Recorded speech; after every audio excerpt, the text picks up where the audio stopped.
Saudara-saudara yang kasih dalam Tuhan, pertama-tama saya sampaikan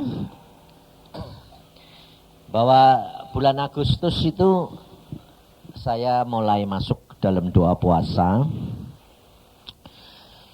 Dalam doa puasa, kemudian setelah seminggu Tuhan sudah berbicara bahwa Tuhan mengatakan saya harus keluar lagi sampai Desember. Saya pikir Tuhan sudah siap, ini sudah siap terus sampai akhir gitu. Tapi niatannya suruh keluar lagi. Nah, saya ya nurut aja wong hanya budaknya, ya toh. Nah, tapi yang saya heran itu hamba anak-anak Tuhan ini loh yang saya heran. Kenapa saudara? Karena kok ya tanggapannya itu macam-macam. Wong saya mau diem diri sampai nanti Tuhan ngomong. Sampai Iin tadi saya ketemu Iin di airport karena Iin mau ngomong-ngomong sama saya. Kenapa? Pak, kamu ini bagaimana sih? Kenapa? Orang kok pada telepon sama saya. Sampai ada yang bilang, Pak Yusa sudah mati. Sampai pembantunya Iin itu dulu ikut saya. Sampai sekarang ya masih baik. Nah dia bilang, ini siapa? Saya pembantunya Iin. Neng Iin. Pak Yusa benar masih hidup. Sampai dia bilang, loh saya ini kenal Pak Yusa, wong saya dulu pembantunya Pak Yusa. Dan masih seger buger kok. Bener, dia bilang, aneh-aneh aja. Maka ada lagi yang telepon aneh lagi juga ini. Bilang, tanya sama Iin begini. Benar Pak Yusa ini terakhir. Kalau terakhir saya mau ikuti saja kemana dia loh ini. Nanti saya tidak bisa tidur, saya bilang. Ada aja sampai saya bilang, Tuhan kasihani anak-anakmu ini. Padahal mereka itu tahu loh saudara. Kalau firman Tuhan berkata, terkutuk orang yang berharap pada manusia. Betul tak? Ngerti tak? Lah kok dilakuin? Lah itu loh yang bahaya. Makanya saya sampai mengatakan pada istri saya, udahlah sekarang saya kalau mau berhenti mau apa, enggak usah ngomong. Biarin hilang dari peredaran gitu saja. Daripada menimbulkan macam-macam, saudara. Saya sendiri yang bingung. Nah, hari ini kita belajar, saudara. Karena Tuhan pada waktu itu mengatakan kepada saya begini. Ingatkan kepada umatku. Ingatkan. Sebab Tuhan berkata begini. Apakah kalau nanti anak manusia datang ke dalam dunia, ia mendapati iman di bumi? Berarti banyak anak-anak Tuhan itu imannya rontok. Mengapa? Karena di dalam kehidupan mereka tidak ada kuasa. Karena kenyataan Tuhan Yesus pada waktu dia naik ke surga, dia berkata, kalau nanti kamu terima Roh Kudus, maka kamu akan menerima kuasa. Kuasa untuk apa? Untuk menjadi saksi sampai ke ujung bumi. Nah, kalau kuasa untuk memberitakan itu beda sama kuasa menjadi saksi. Kalau saudara mempunyai kuasa menjadi saksi, itu berarti saudara ngalami. Ya tak? Sebab saksi mesti ngalami. Nah, ngalami apa? Ngalami semua yang tertulis di dalam isi Alkitab. Ya memang saya akui tidak semua saudara bisa ngalami. Tapi sebagian saudara bisa ngalami. Nah, untuk bisa ngalami, saudara harus punya kuasa itu. Sebab kalau saudara dan saya tidak punya kuasa Roh Kudus itu, saudara tidak akan mampu.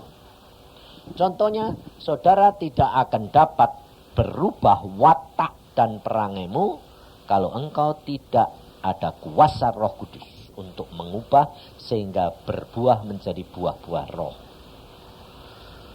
Nah, watak, buah roh, itu hal-hal yang diungkapkan, yang dinyatakan dalam perbuatan daging. Ya toh? Sabar, sukacita, damai sejahtera, lemah lembut, rendah hati. Nah, itu kelihatan, saudara. Tetapi itu adalah karya Roh Kudus. Dengan saudara, dengan kuasa dari Roh Kudus ini, saudara dan saya bisa mengalami. Nah, ini yang diperlukan, saudara. Kenapa?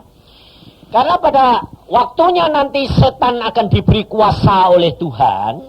Perhatikan, setan akan diberi kuasa oleh Tuhan untuk mengalahkan orang-orang kudus. Ada waktunya setan diberi kuasa untuk mengalahkan orang-orang kudus. Nah, ini dialami oleh Tuhan Yesus sendiri. Tuhan Yesus berkata, aku datang ke dalam dunia menjadi manusia, menjadi untuk memberi kamu teladan, contoh. Jadi saudara harus ngerti, dalami benar-benar pengalaman Tuhan Yesus. Sebab saudara dan saya akan harus mengalami apa yang dialami oleh Tuhan Yesus. Sebab banyak anak-anak Tuhan kepengen apa? Turut memerintah. Ya dah? Benar gak? Kamu kepengen gak? Pengen bayar. Saya itu terus terang dari dulu gak kepengen. Saya gak kepengen turut merintah. Tapi ternyata saya baru tahu. Tuhan ambil saya gak turut memerintah. Cuma turut diambil menjadi soko guru, menjadi dewan pertimbangan. Tapi tidak merintah, enggak. Makanya aku tidak bakal mati syahid. Jadi, saudara, setiap orang itu punya jatah sendiri-sendiri. Lah kok kamu kepengen tidak jatahmu, kamu kuat. Tak kuat, saudara. Makanya dari itu kita belajar dari Tuhan Yesus. Kita kerap kali begini. Kita ini anggota tubuh Kristus, kepengen menyatu, betul tak?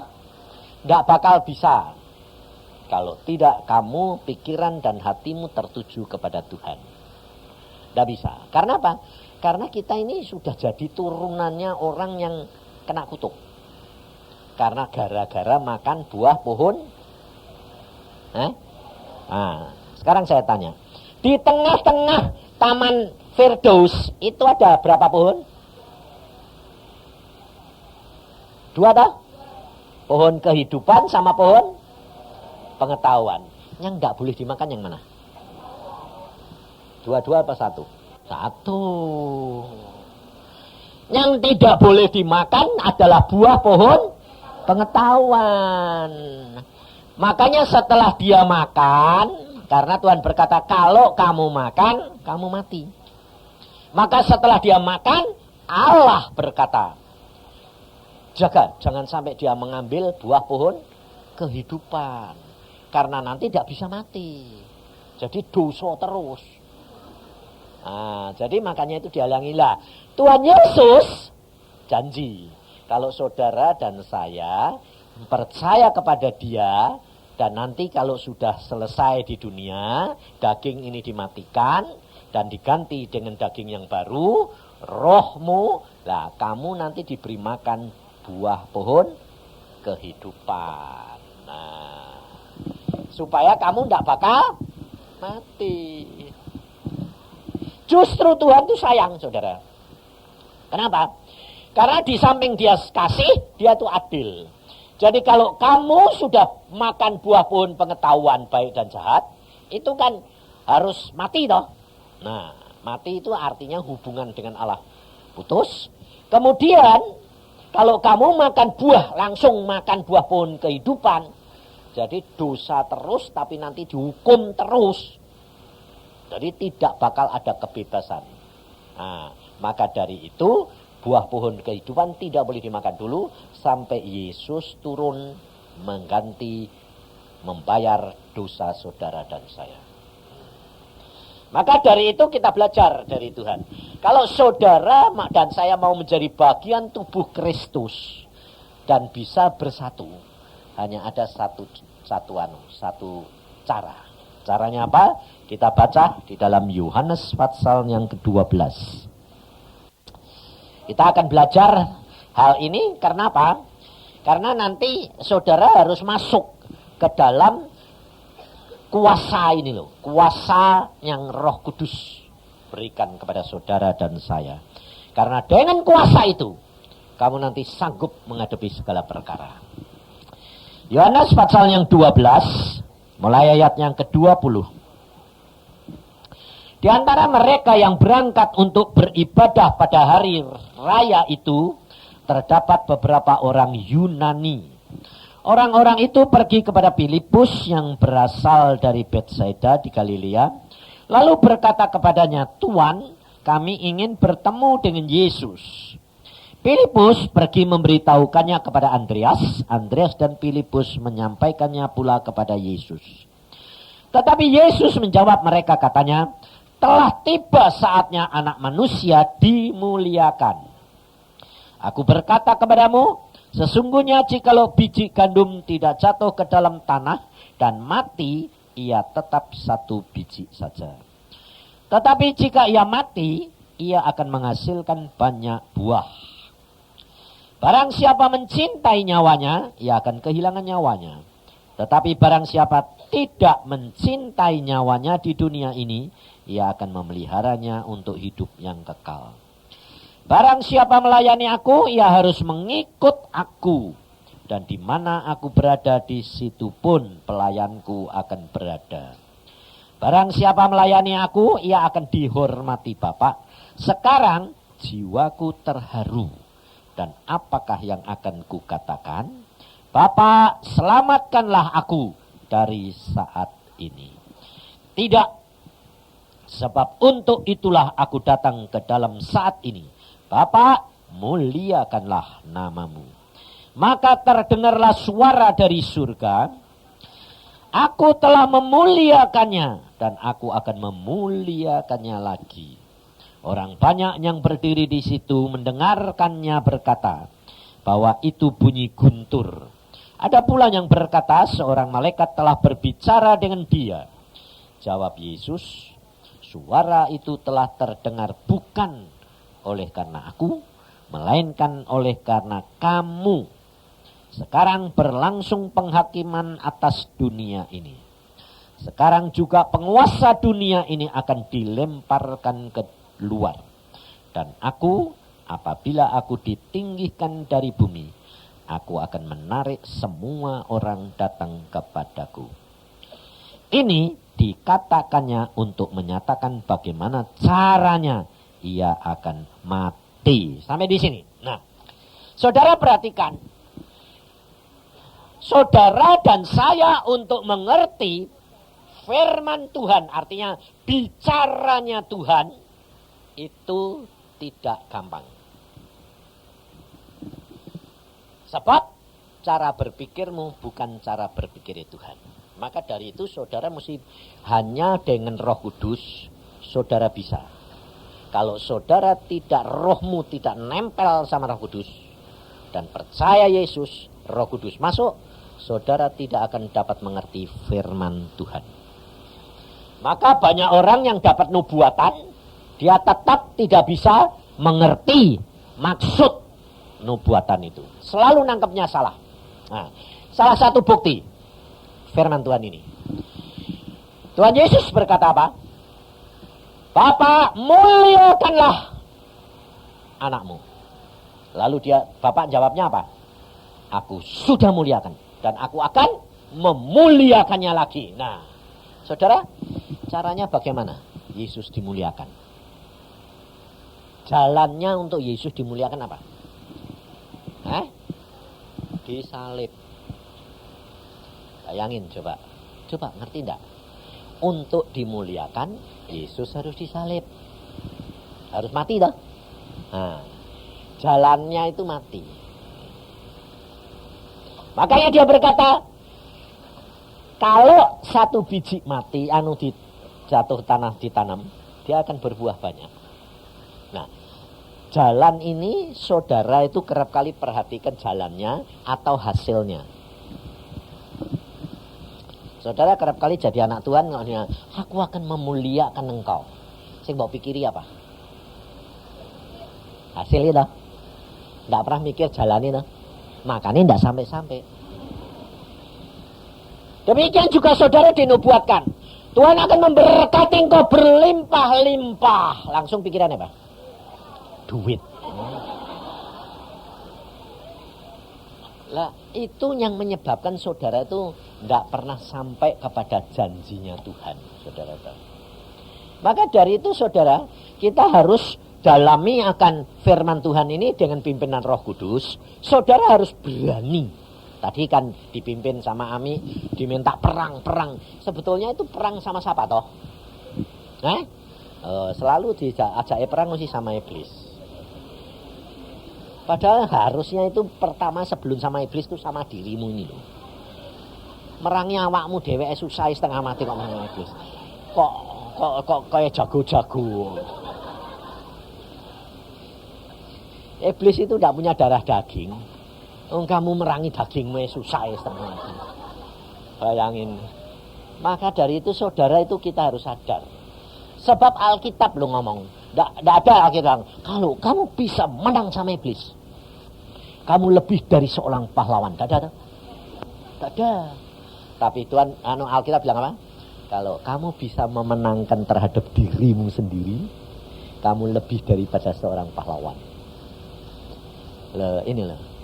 Lah untuk bisa itu saudara harus belajar. Tidak bisa orang perang itu langsung menang-menangan itu tidak bisa. Latihan dulu dari yang kecil, megang pedang dulu. Megang pedangnya tidak bisa mau perang pakai ketepel. Kayak Daud. Lah Daud itu memang perang pakai ketepel 1 kali, tidak ada toh. Setelah itu Daud tidak perang pakai ketepel terus toh. Mati yang kedua. Pikir saudara, aku sudah bertobat, menang. Langsung kalau ketemu setan pertama kali bertobat belum tahu firman. Percaya Yesus, setan kalah. Betul. Makanya kalau ada KKR yang sembuh itu mesti orang baru. Kenapa? Karena dia belum ngerti firman. Dia cuma percaya Yesus, saya sembuh. Sakit penyakit, usir, menang. Benar. Tapi justru kalau kamu sudah mulai tahu firman, imanmu merosot. Kenapa? Sebab iman kamu tangkap menurut pikiran. Salah. Itu persis kayak orang-orang Israel. Alkitab berkata, kalau mereka membaca Alkitab, mereka pakai selubung. Yang nyelubungi itu justru pikiranmu ini. Pikiran daging ini yang membungkus sehingga tidak bisa tembus, saudara. Padahal sebetulnya iman itu cuma tinggal percaya. Percaya saja. Gampang. Makanya saya bilang rileks, santai. Percaya saja, bertindak. Ini barusan saya alami. Tadi anak Tuhannya itu ketemu saya. Om, kenapa? Dia seorang dokter. Dia bilang, Om, Tuhan itu luar biasa. Ya, ngalami dah, ngalami. Sebabnya apa? Anaknya sudah 10 bulan tidak mau keluar. Aku bilang, lu tidak mau keluar sebetulnya, gampang toh ya. Nah, belek metu. Orang pinteran selalu operasi toh. Ya toh. Tapi dia ada dokternya juga tidak mau ngoperasi. Loh, sudah sakit-sakit, sudah. Lah kenapa kok susah-susah? Loh, terus piye Om? Saya bilang, loh kamu mesti ngalami. Dia telepon, saya bilang, setelah ini berdoa sama istrimu gandengan. Habis berdoa, minta sama Tuhan dalam nama Tuhan Yesus. Anakmu omongi, anak keluar. Loh ya toh? Ngomong, anakmu suruh keluar. Hah? Anaknya suruh keluar? Iya. Ngomongin. Loh, sebab Tuhan Yesus itu kalau menyembuhkan orang, dia diam-diam. Kenapa Pi? Apa ngomong? Nah, kenapa kok omongan Tuhan Yesus kok mesti jadi? Yang ngelakuin itu Tuhan Yesus pribadi atau Roh Kudus? Roh Kudus, ada ayatnya saudara. Yesus bisa membuat mujizat dan menyembuhkan orang karena Roh Kudus ada di dalam dirinya. Nah sekarang status saudara ini sama Roh Kudus sama Tuhan Yesus sama enggak? Sama. Makanya Tuhan Yesus berkata, kalau kamu percaya kepadaku, seperti yang ditulis sama Alkitab, kamu pun akan melakukan perkara-perkara yang aku lakukan, bahkan lebih besar. Nah ini yang dibutuhkan. Saat-saat seperti ini, saudara itu salah. Salah apa? Selubungnya ini tidak dicopot-copot. Caranya bagaimana? Kenapa selubung ini? Salah satu bukti. Kalau ada hamba Tuhan diurapi, nanti kan kamu gantungnya mbak hamba Tuhan. Ayo, kamu kalau sakit atau punya masalah, kamu mesti cari hamba Tuhan. Terus alasannya apa? Karena saya dicari terus. Saya bilang, kalau Pak Yusak yang sembahyang kan didengar. Jadi yang sebetulnya yang monis kamu sendiri enggak? Lalu imanmu, iman apa? Ayo. Nah karena kamu ngomong, kalau Pak Yusak yang sembahyang didengar. Kalau aku enggak. Lah jadi sebetulnya kamu batasi sendiri enggak? Saya itu yang menyebabkan saudara. Makanya saya berkata, udahlah, ada waktunya, saya tahu mesti mati. Terus kamu bilang, saya udah tua. Kamu ini kok jahat sih? Lah kalau saya ini sudah tua, tidak mati-mati, lah kan reot lah. Hanya karena kue nek buta ada sing sembayang, kue aku sing sembayang, kue sing enak, gitu. Kurang ajar enggak itu? Ayo coba, itu tidak nakal, itu tidak kurang ajar. Sebab saudara, saya ini melayani banyak. Orang-orang tua itu banyak yang tidak mati-mati, kenapa? Karena minta supaya umurnya. Lah saya itu tidak mau. Tapi kamu minta buat saya, kan kurang ajar. Wong saya tidak mau kok kamu mau. Lalu kalau saya bilang, saya tidak ngomong. Dia bilang aja apa? Masih kami butuhkan loh. Saya butuhkan kue. Kok nakal aku bilang gitu. Nah makanya itu saya ajar saudara pribadi sama Yesus. Alami gitu loh. Kalau nanti kamu ngalami sendiri, kamu timbul, kamu berani mencoba, berani bertindak, berani menjadi saksi. Ini diperlukan saudara. Sangat diperlukan. Nah, supaya saudara dan saya itu tahu bahwa pimpinan Roh Kudus itu tidak bisa dideteksi, satu. Kedua, tidak bisa dipakai metode. Jadi, nggak sama. Jangan nanti kalau sekali sudah diomongi, terus semua orang bunting omongi. Ya bisa. Saya sendiri ngalami seperti istri saya, anak yang ketiga, Semi itu. Pada waktu dikandung, saya bilang sama istri saya, istri saya bilang, saya di Irian, istri saya di Jepara. Dia bilang, kamu mesti pulang ini, anakmu nggak mau keluar, nunggu bapak. Aku ini, kamu ini kok ada-ada. Lah iya, mau keluar nggak jadi, nggak jadi. Lah aku bilang gini, ya sudah aku tak pulang, aku pulang. Setelah pulang tak bawa ke Semarang ke Elizabeth. Kemudian saudara tahu, saya doa. Tuhan ini anak piye? Operasi. Loh. Lah kok? Lah orang lain bilang, "Lah kenapa Pak? Enggak diomongin kan keluar." Aku bilang, "Itu kan ngatur Tuhan toh." Lah itu loh, jangan ngatur Tuhan. Coba belajar menghadapi segala perkara. Itu kamu tanya Roh Kudus, bergaul akrab. Saudara tahu, ada satu rahasia. Saudara ini sekarang ini seandainya Tuhan datang. Ya toh? Ya Tuhan datang mau jemput kamu, itu berarti kan kamu mesti pindah toh? Pindah dari dunia ini ke surga. Seandainya kamu ditanya, sekarang ini jujur, seandainya kamu ditanya, apa yang kamu sudah lakukan untuk aku? Apa yang kamu jawab? Pasti macam-macam jawabnya.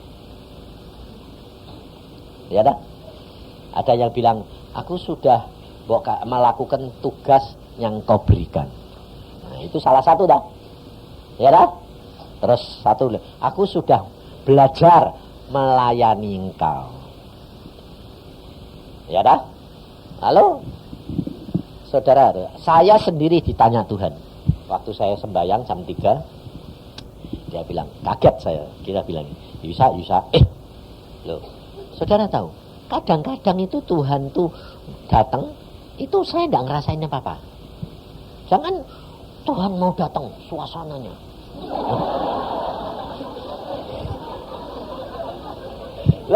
Kamu hidup kadang-kadang cuma pakai perasaan.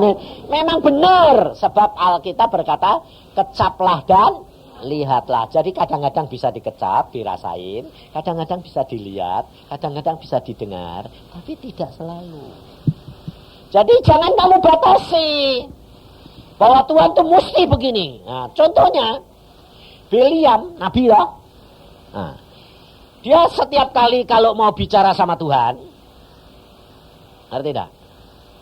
Supaya dia mengalami, dia mesti konsentrasi lah. Apa bedanya Nabi zaman dulu sama Nabi zaman sekarang atau saudara dan saya?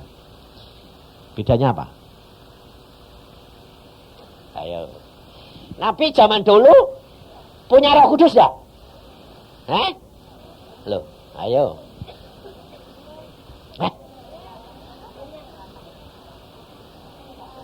Ayo. Zaman dulu yang punya ada Roh Kudus itu cuma raja, imam dan nabi lah. Bedanya apa? Dia punya, kamu punya. Ya dah? Tapi bedanya sama kamu sekarang sama nabi dulu, bedanya apa? Saudara tahu? Nabi zaman dulu itu Roh Kudusnya tidak tinggal di hatinya dia, tapi di luar, menguasai. Tapi kamu Roh Kudusnya di dalam, tinggal sama kamu. Makanya kalau Biliam mau cari jawaban Tuhan, Elisa mau cari jawaban Tuhan, dia panggil apa? Cari di mana Tuhan yang mau. Lalu Biliam pergi ke gunung mempersembahkan korban. Lalu Tuhan, ini lo korban nih, lo. Terus Tuhan ini ngomong, ya dah. Elisa mau ditanyai raja-raja, mau perang. Tuhan Elisa bilang apa? Panggil orang-orang main musik.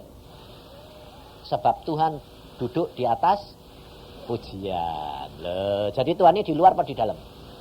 Di luar. Tapi sekarang Tuhan ini di dalam enggak? Nah, kalau kamu mau ngomong sama Tuhan dan Tuhan mau jawab sama kamu, kamu perlu apa?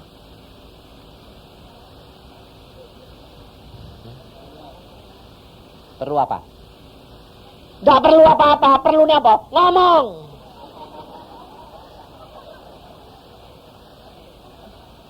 Wong dia itu udah di dalam hatimu, ya kamu ngomong aja. Nggak usah cari tempat sepi. Nggak usah. Wong dunia rame gini ya dek nenek ada, bawa pergi naik mobil dia ikut. Lah ya toh? Lah kok kamu tidak pernah ajak ngomong? Nah kan keterlaluan toh.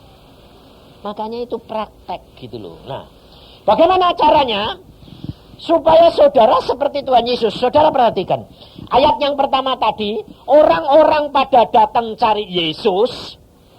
Yesus tahu. Itu juga salah satu Bapaknya ngomong. Makanya Tuhan Yesus berkata apa? Belajarlah kepadaku karena aku lemah lembut dan rendah hati. Tuhan Yesus itu Allah sendiri, tapi dia tahu saat-saat di mana Allah ngomong, Bapaknya ngomong. Dia bilang gini. Di dalam ayat 23. Tetapi Yesus menjawab mereka katanya, telah tiba saatnya anak manusia dimuliakan. Kapan? Karena orang-orang Yunani mulai nyari Yesus. Orang-orang di luar Israel mulai cari Yesus. Makanya Yesus berkata telah tiba saatnya bahwa dia harus kembali kepada Bapa, mati.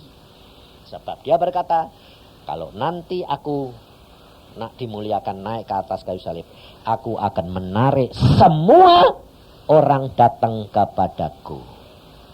Jadi bukan hanya untuk orang Israel, tapi orang dunia di luar Israel. Pada waktu dia hidup, hanya khusus untuk orang Israel.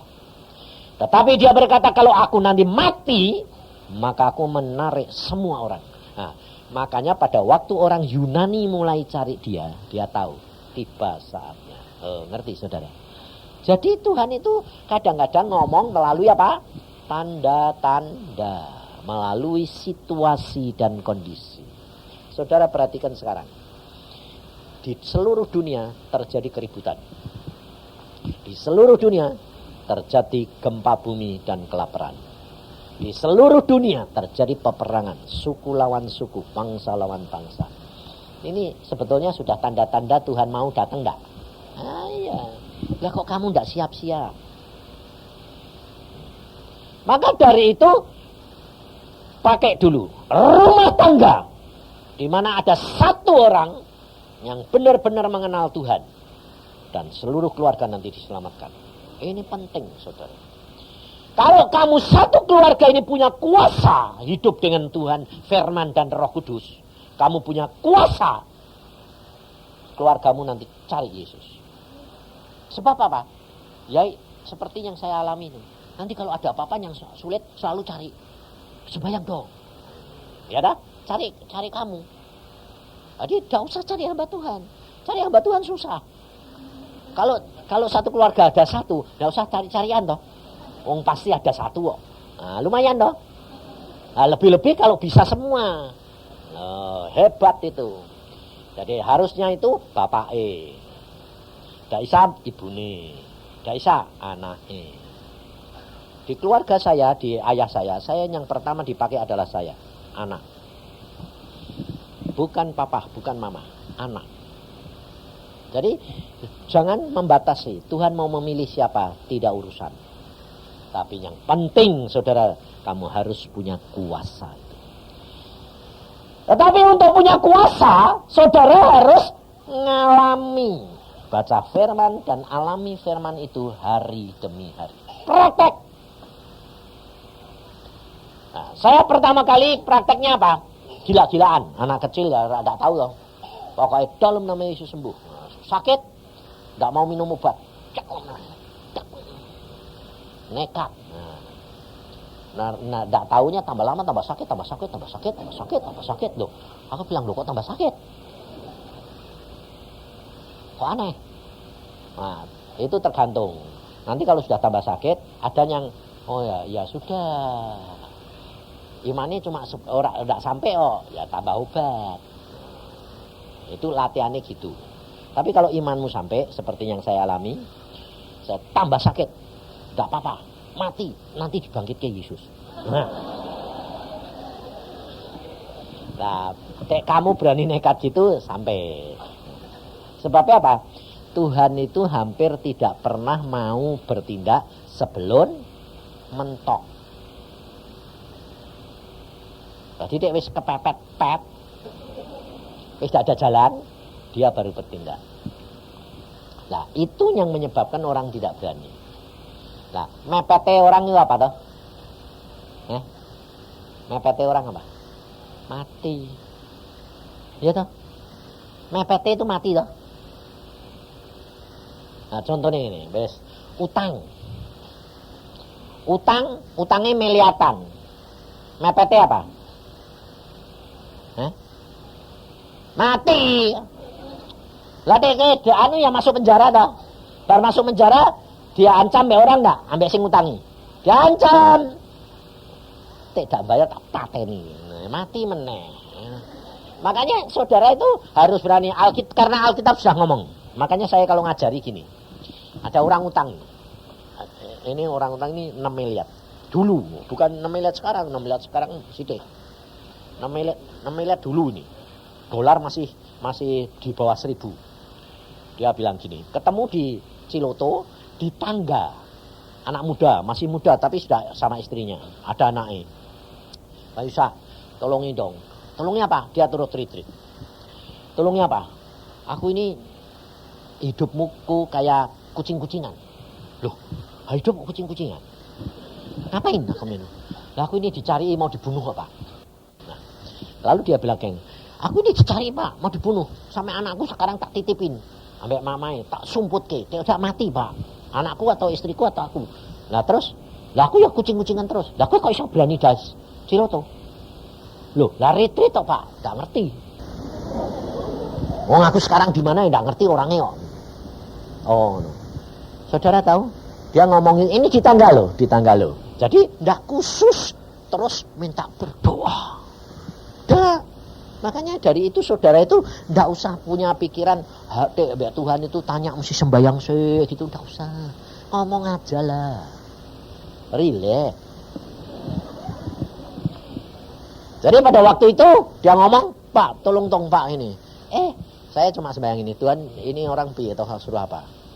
Malah Tuhan ngomong aja, pengecut. Lah kan wong minta tolong malah tak maki. Kamu nih, apa Tuhan? Bilang pengecut. Aku bilang pengecut. Yes. Wes piye lah aku ya cuma nurut toh ya. Lah sebabnya dipikir-pikir pakai ini enggak masuk toh. Enggak bakal jalan. Makanya kalau kamu mau belajar jalan dengan Roh Kudus, itu jangan pakai ini, enggak bisa saudara. Demikian ada selubung, kemuliaan Tuhan enggak bisa nyata. Makanya itu tidak masuk akal. Saya langsung bilang, pengecut. Loh, pengecut dia Pak? Weh, takut mati toh? Lah ya pengecut. Lah terus piye Pak? Bagaimana Pak? Sembahyang sama istrimu. Setelah itu temui. Jadi jangan dia yang nyari kamu yang cari dia. Itu tandanya kamu tidak sayang nyawa. Karena Tuhan berkata, kalau kamu sayang nyawa, kamu bakal kehilangan nyawa. Tapi kamu tidak sayang nyawa, dasarnya Yesus. Percaya Yesus. Lalu dia bilang, bagaimana Pak? Kamu sama istri sembahyang, doa puasa, berapa lama tidak tahu? Tanya Tuhan dewek, mau 3 bulan, 3 minggu, 3 hari, 3 jam ya sasukamu. Angsal kamu nanti sudah percaya Yesus, hatimu mantap. Nah, itu bersama dengan Roh Kudus, temui. Bosmu temuin. Nah kalau aku ditangkap, ya masuk penjara. Lu lebih. Kalau bilang, kalau aku ditangkap, udah mungkin. Lu saya jamin aku Pak. Itu namanya apa? Loh, katanya enggak sayang nyawa, berani enggak sayang nyawa. Ada ditangkap, ya ada 2. Dibunuh atau masuk penjara. Atau yang ketiga dipukuli. Wah, kok 3 kok enggak enak semua. Loh kamu ini percaya enggak? Ya percaya sih percaya Pak, tapi jalani mbok jangan gitu. Itu loh saudara. Nah, akhirnya dia mikir-mikir selama, terus dia bilang gini. Istrinya bilang, iya mah. Lah kita nyumput nih sampai berapa lama? Toh akhirnya mesti ketahuan.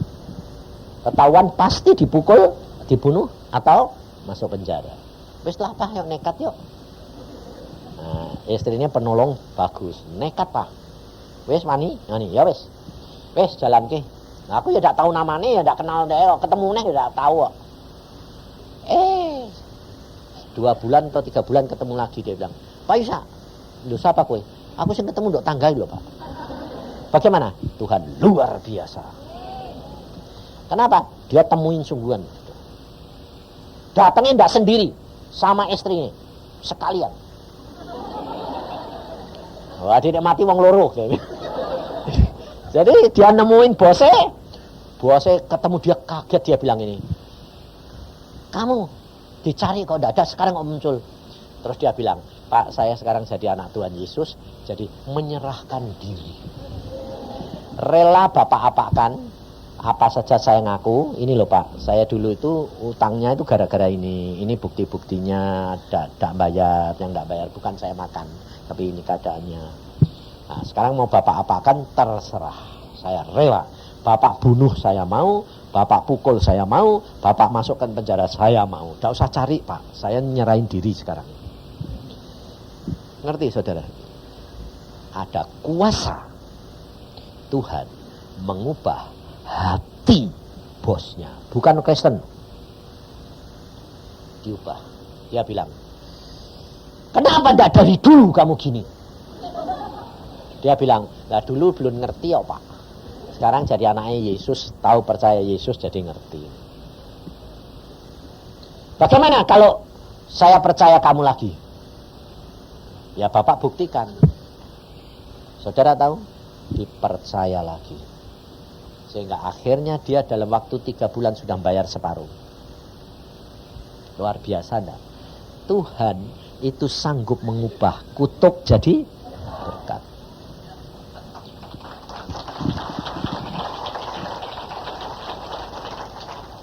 Tapi masalahnya jalannya yang saudara dan saya harus perhatikan. Jangan lihat hasil, tapi jalani hari demi hari bersama dengan dia. Coba berikan Roh Kudus untuk bertindak dan kamu berani. Ini hamba Tuhan di Surabaya. Dia ngomong sama saya gini, Pak, anakku ini kok bodoh, ujiannya kok tidak bisa terus. Jadi sekolah di Amerika ini sekarang parah. Aku bilang, pada saat dia ngomong gitu, saya bisa ngomong nyeplos sendiri saudara, tanpa saya pikir. Kamu berdoa tiap hari untuk anakmu. Udah, kamu ibu, kamu yang minta. Kamu ngomong, anakmu ngomongin. Jarak jauh, Amerika Indonesia, tidak masalah, omongin. Saudara tahu, 3 bulan kemudian dia bilang sama Denny ke Surabaya, wah luar biasa, cum laude terus sekarang. Masalahnya itu saudara bergaul dengan Tuhan, Roh Kudus yang ada di dalam diri kamu berikan wewenang untuk memakai mulutmu berbicara. Jangan takut, jangan kalau gini loh, kalau kamu nanti mau ngomong terus di sini timbul ada keraguan-raguan, itu sudah bukan Tuhan. Karena ada ketakutan, itu kurang percaya. Kalau ngomong itu ya sudah, seandainya kowe kok berani ngomong, tidak jadi bagaimana? Nah, kalau kamu sudah mulai mikir nimbang, pasti tidak jadi. Sebab Tuhan itu selalu memberikan firman-Nya itu, yang kamu omongkan itu, pasti tidak masuk akal. Bayangin pada waktu saya di Irian, saya jadi dokter bukan hamba Tuhan. Saya jadi dokter gigi. Cuma diminta khotbah di penjara. Khotbah. Habis khotbah, satu orang itu datang nyembah. Nabi yang diutus Tuhan. Nabi. Aku bilang, Nabi. Aku dokter gigi.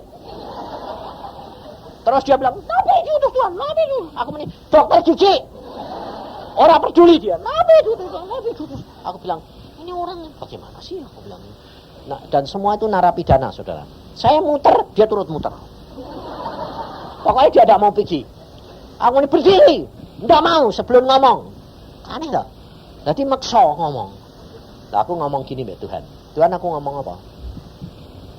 Keluar, tanpa dengar suara, tanpa keluar dari hati, tidak. Keluar mulut saya. Dengar, kamu dalam waktu 3 bulan bebas. Dia bilang, puji Tuhan, Nabi diutus Tuhan. Loh, aku gak ngerti dia. Terus habis itu dia berdiri. Ya, sekarang kamu ini di penjara sudah berapa tahun? 8 tahun. Kamu dihukum kenapa? Membunuh istriku. Terus hukumanmu berapa? Mati. Loh, aku bingung toh. Loh, kowe itu dihukum apa? Mati. Dihukum mati. Lah, sekarang ini sudah 8 tahun nunggu apa? Nunggu gerasi presiden. Lah kok Tuhan bilang 3 bulan mati? Hidup bebas. Bingung toh. Aku bilang, Tuhan, saya ngomong tadi aku pak kowe. Ya toh. Lah tak pikiri frustrasi. Lah wong dihukum seumur hidup dari pengadilan rendah, pengadilan tinggi sampai Mahkamah Agung, hukumannya mati. Tinggal nunggu gerasi presiden. Kalau gerasi presiden paling-paling kan dirubah menjadi hukuman seumur hidup. Tidak mungkin dibebas ya toh. Tidak mungkin. Lah aku ya mikirnya gini. Aku tanya sama hakim, teman saya, hakim tinggi di Biak. Orang kalau dihukum mati itu bisa bebas tidak? Ya ora iso toh, Pak. Hah? Loh, nunggu gerasi presiden. Lah ya itu cuma diturunke jadi hukumannya seumur hidup. Kalau hukuman seumur hidup 20 tahun, 30 tahun gitu. Loh, gak ada yang dibebaskan. Ya gak ada toh, Pak. Wong pengadilan rendah sampai tinggi sampai Mahkamah Agung bilang mati yo. Walah, aku kok muni bebas. Loh, bebas piye, Pak? Tuhan tadi ngomong mbak aku, orang itu nanti 3 bulan dibebaskan. Kowe iki ana ono wae, Pak. Nanti ya marah orangnya.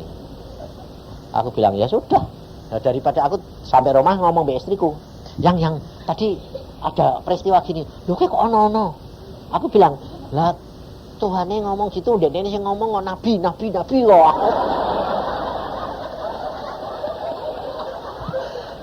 Ya aku cuma ngomong toh.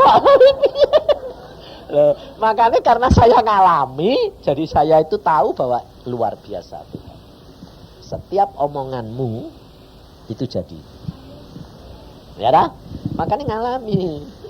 Nah, tapi ya mesti deg-degan. Ya dah? Makanya kalau sudah ngomong jangan dipikir.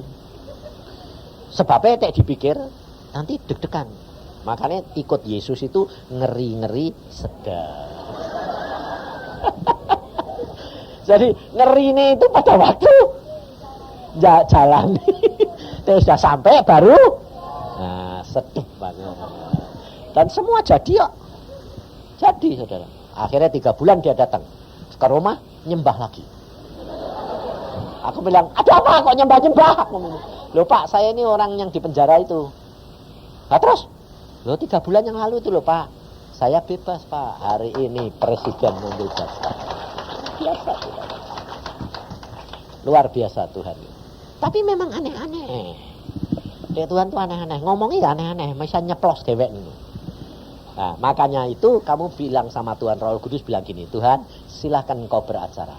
Silahkan engkau beracara. Nah ini di Jakarta itu toh. Waktu ada ibu nangis terus ada apa? Aku besok dioperasi. Anakku tidak mau keluar-keluar dioperasi karena sungsang. Nah, tahu-tahu Tuhan ngomong, mulut saya bilang, gak usah nangis, percaya Yesus. Nah terus apa yang dilakukan Pak Wong Sesuk dioperasi? Pulang, berangkang, merontak, kayak kebu. Nah itu piye coba logikanya piye coba. Padahal saya dokter, setelah ngomong saya mikir. Makanya aku bilang, dek ngomong jangan mikir. Dek mikir gak jadi. Nah ini aku ngomong belum setelah ngomong aja mikir aku. Loh Ustaz kadung tak ngomong ki. Adek kamu kan enggak belum ngomong mikir sih. Nah enggak jadi. Nah, aku ngomong sih. Pulang, gelar kasur, masuk kamar, merangkak kayak kebu. Loh kenapa Pak? Supaya perutmu kendor. Anaknya muter. Jadi merangkak ngomong, nak muter gitu. Tapi saya bilang, saya pesan Dan, tapi jangan kaget. Kenapa Pak? Kalau kamu nanti ketahuan suamimu, dianggap orang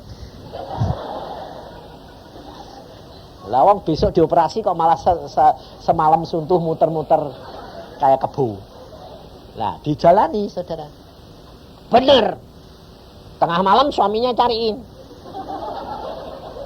Dia bilang, loh ini kok dak tidur orang ini di mana? Saya bilang itu di situ di kamar. Pembantunya bilang, ada apa? Merangkak. Waktu dibuka, loh kamu ini ngapain? Kok bisa dioperasi kok? Nak keluar, nak muter nak. Lalu suaminya tanya gini, loh kamu ini ngapain? Loh muter-muter. Supaya perutnya kendor, anaknya muter. Terus dia bilang, siapa yang ngajari gitu? Hamba Tuhan, dokter gigi. Loh dokter gigi. Loh deh hamba Tuhan ini ginekoloh nih lumayan. Ini dokter gigi. Ini apa hubungannya untung?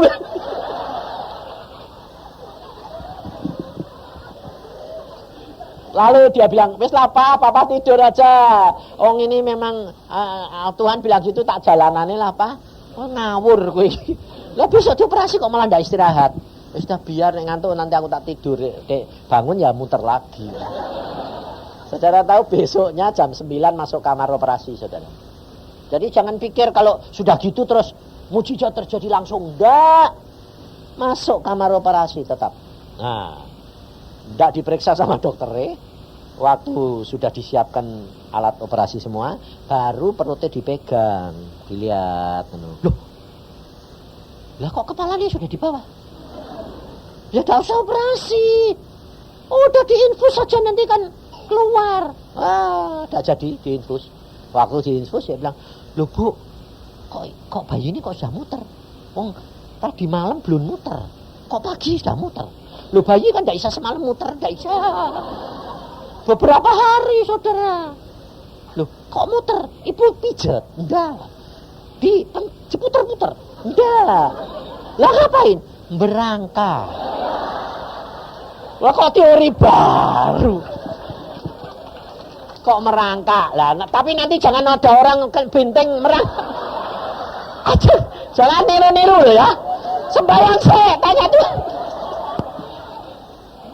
Nanti wis do nyisor merangkak mah brocol. Tak boleh niru-niru. Jadi itu dia gitu dokter bilang merangkak sambil diberitahu. Dia omong.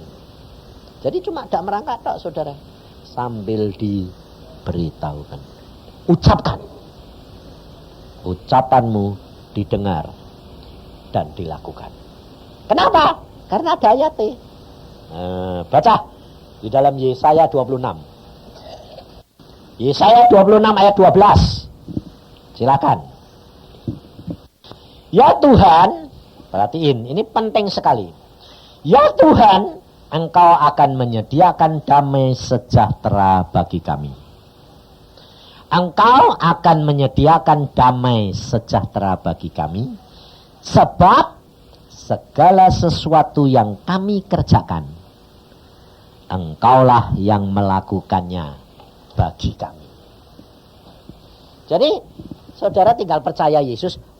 Segala sesuatu yang kami kerjakan, pekerjaan yang saudara lakukan adalah pekerjaan yang Allah berikan. Pekerjaannya apa? Percaya kepada Yesus. Karena kalau kamu baca nanti di dalam Yohanes, apa yang harus kami kerjakan untuk mengerjakan pekerjaan Allah? Yesus Tuhan berkata, kalau kamu mau mengerjakan pekerjaan Allah, percayalah kepadaku. Nah, ayat itu luar biasa saudara. Saudara dan saya akan mendapatkan damai sejahtera kalau saudara percaya Yesus dan yang kamu ucapkan, Yesus yang melakukan. Bukan kamu. Jadi saudara tinggal percaya saja, lakukan. Yesus yang melakukan. Makanya saya alami semuanya. Nah, ini perlu saudara praktekkan. Omongin. Kalau anakmu bodoh itu kalau tidur, omongin. Kalau diajak sembahyang enggak mau, omongin. Nak, jadi pandai. Pegang kepalanya, jadi pandai. Jadi Allah mengubahkan kamu jadi baru. Jadi. Makanya ini kenyataan-kenyataan yang orang lain enggak tahu, saudara. Ibunya enggak mau bertobat, suaminya yang melakukan jadi. Sebaliknya laki-laki bapaknya tidak mau bertobat, ibunya yang melakukan jadi. Aneh-aneh. Ada yang harus dipagari kawat. Sampai aku ya bingung. Tapi suaminya ini ngakali luar biasa, pergi terus. Akhirnya dia ngomong sama saya nyeplos gini. Oh, suamimu perlu pagari kawat. Pagari kawat apa Pak? Kawat duri. Jadi dia kalau dia mau pergi, karena dia mesti main perempuan, kamu doa. Pak mau pergi mana Pak? Dia mesti bohong. Pergi, kamu bilang, dalam nama Tuhan Yesus tak pagari kawat duri. Rapat. Dan ternyata benar saudara, asal pergi mesti jatuh. Naik motor kepleset, jatuh, pulang bonyok semua.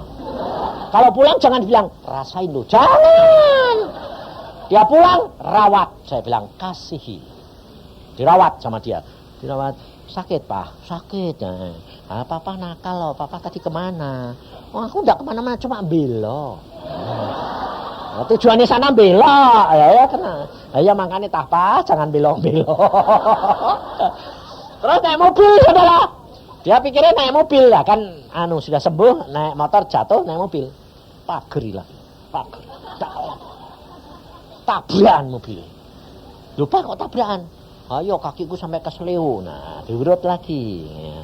Ya. Dia bilang 4 kali bonyok terus.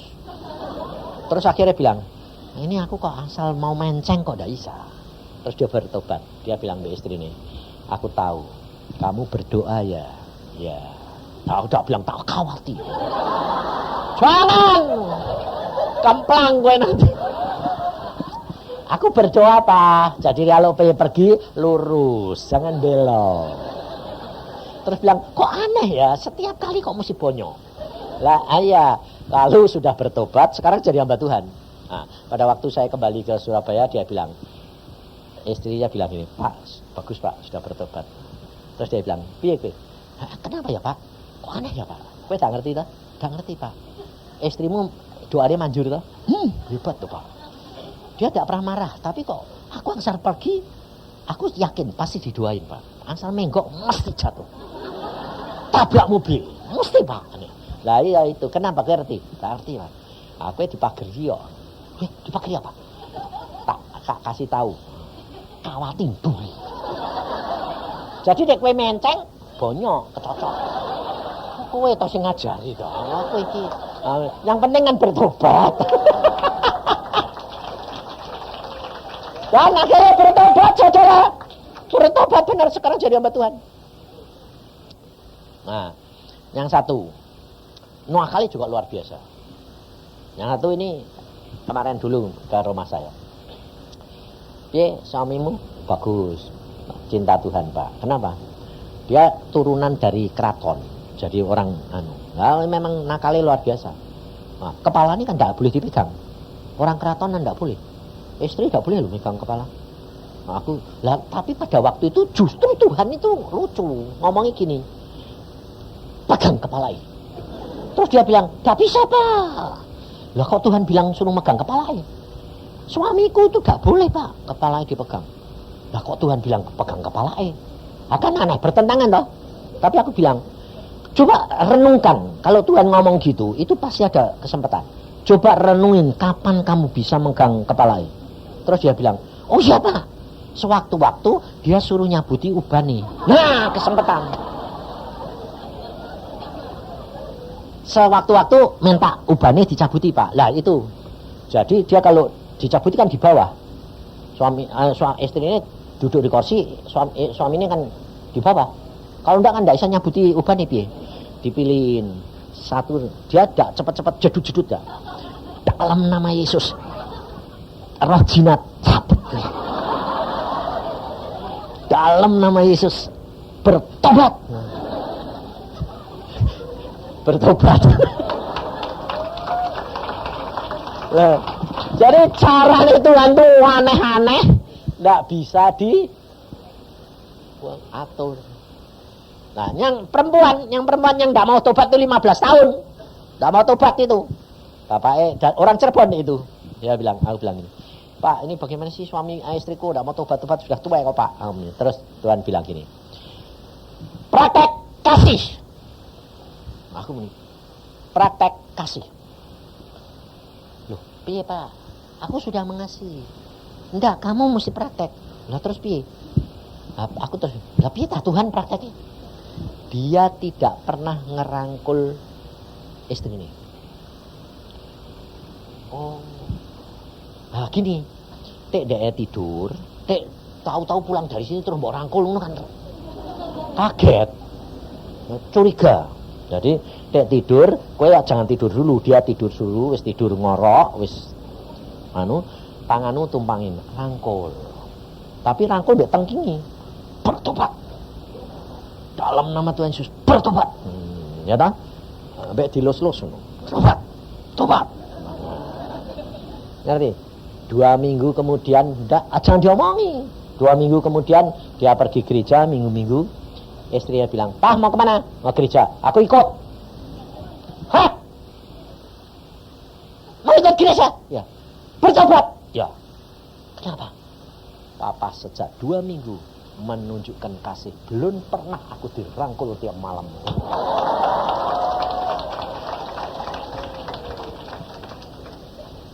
15 tahun cuma 15 hari bertobat. Ngerti enggak? Carane Tuhan tuh aneh-aneh. Makanya itu saudara percayalah. Tugas saudara baca Alkitab, lakukan. Nanti kalau kamu menghadapi satu masalah, lalu firman Tuhan itu muncul, itu rema. Itu lakukan tanpa mikir. Percaya, imani, jadi. Tapi kalau sudah kamu lakukan, jangan dipikir-pikir.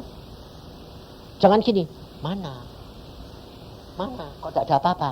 Loh, itu namanya tidak percaya. Tidak, saudara. Ini masanya sekarang ini perlunya buat saudara itu praktek. Karena apa?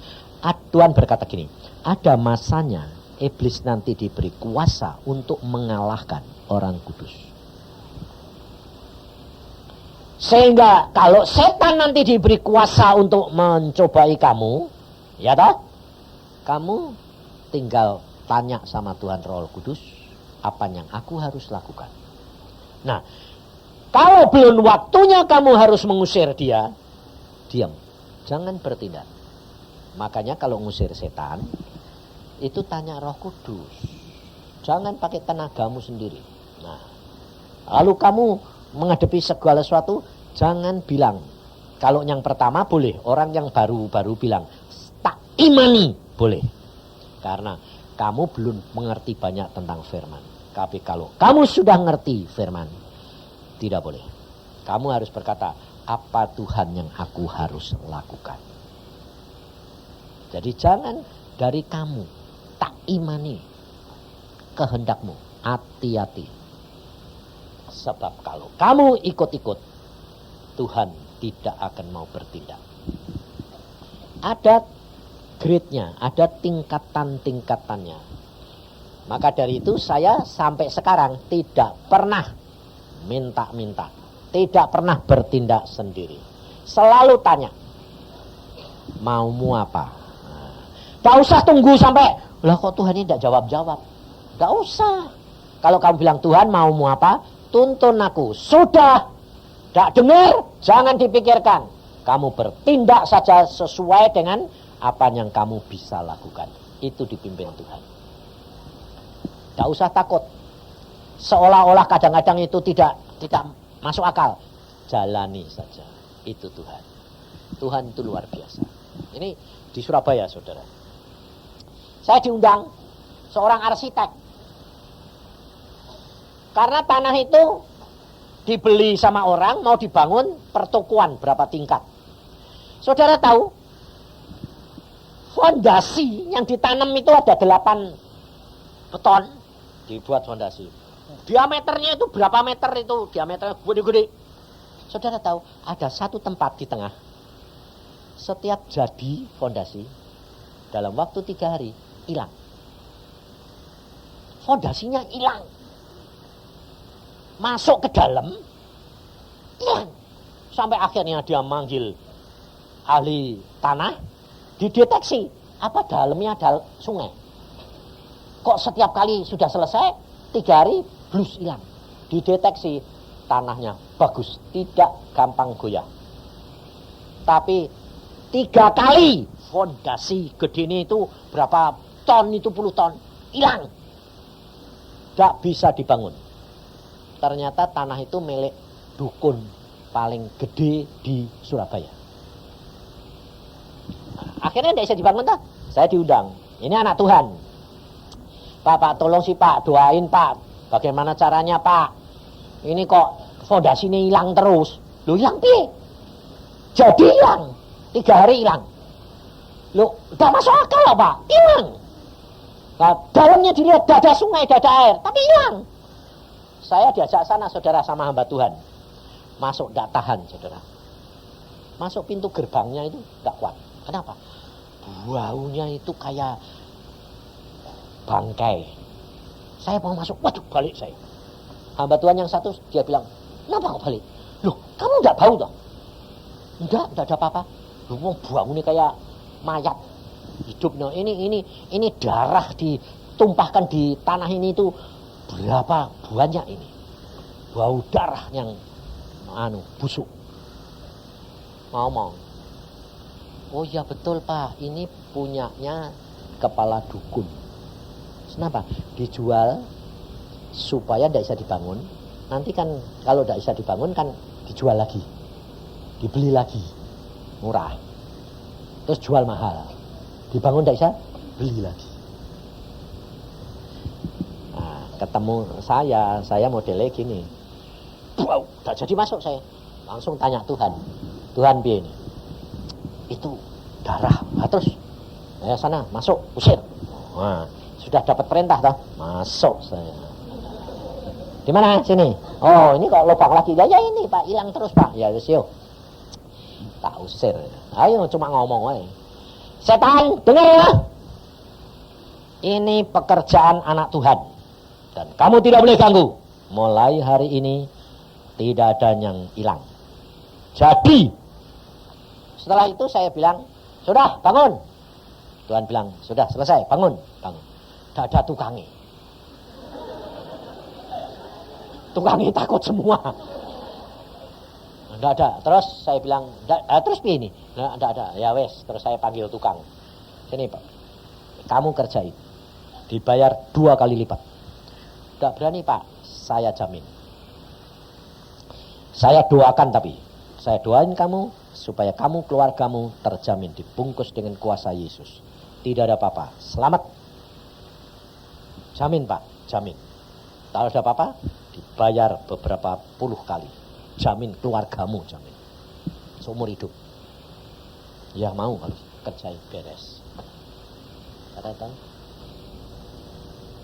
Engkau itu dan saya itu diberi kuasa oleh Tuhan.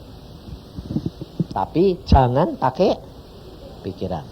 Tanya Roh Kudus. Tak usah dengar, tak usah apa. Tanya, jaga sikap hati, motivasi hati, nurut. Tanya dia dan mengagungkan dia. Maka kamu akan mengalami. Nah, maka dari itu pulang dari sini nanti praktek. Jadi jangan cari Yusa. Praktek sendiri. Nah, jadi kalau anakmu sakit, terus kena kanker atau apa, jangan langsung gini.